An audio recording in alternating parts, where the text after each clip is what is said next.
Welcome everyone. We're going to do a lesson on how to draw trig functions. We're going to start with a COS function.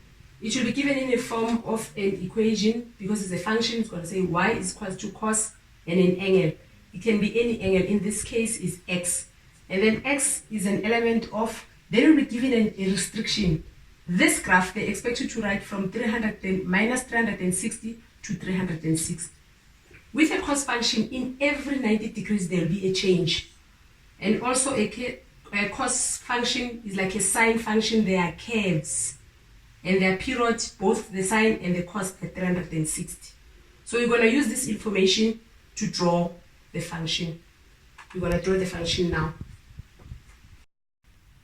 Okay, this is the cos function that we're going to draw. We're going to use the x values. We're going to get the x values from the restriction. The first value is minus 360. So you remember that the cos function has a change in every 90 degrees. So you have minus 360 degrees, and then the next one it will be minus 270 degrees, and then you get minus 180 degrees, minus 90 degrees, and then you get 0 degrees, 90,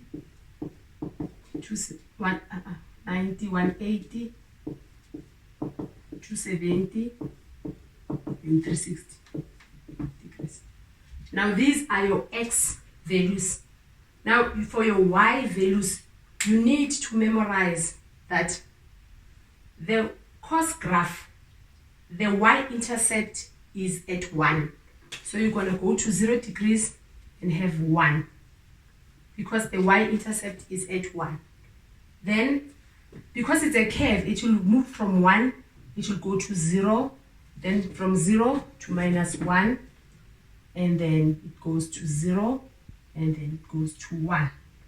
Because it is a curve, it will go like that, that. So it's 0, 1, 0, minus 1, 0, 1, 0, minus 1. So it will follow that pattern for the y values. Right? Then you come this side. You have 0, 1, 0, minus 1, 0, 1. Right? If you have that, then you have your x values and your y values. You can draw your graph. You have your x-axis, your Cartesian plane, y-axis. But don't worry too much about the Cartesian plane, because in your exam, you'll be provided with a graph paper. So it will be accurate and nice.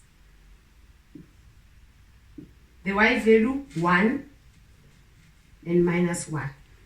And then these values, we have 0, minus 90, minus 180, minus 270, and minus 360.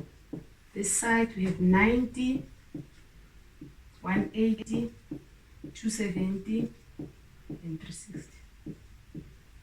Right. Now we're going to plot the graph. With minus 360, I have 1. Minus 360 and 1. My coordinate will be here. Minus 270 and 0, which is an x-intercept. Minus 180 and 1.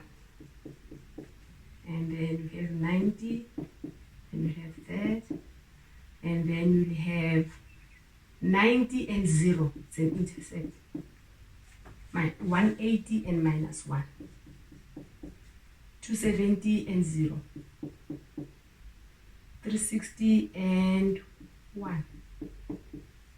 Then you join your graph. You get that curve. And remember, it should not be a pointy thingy. It's a curve. It's supposed to be a curve. It's supposed to be curvy like that. You need to memorize the points, because when you're doing changes of this function, of a cos function, whatever changes, you need to remember the standard form 1. So it's very important for you to take time and memorize the standard form 1. Thank you.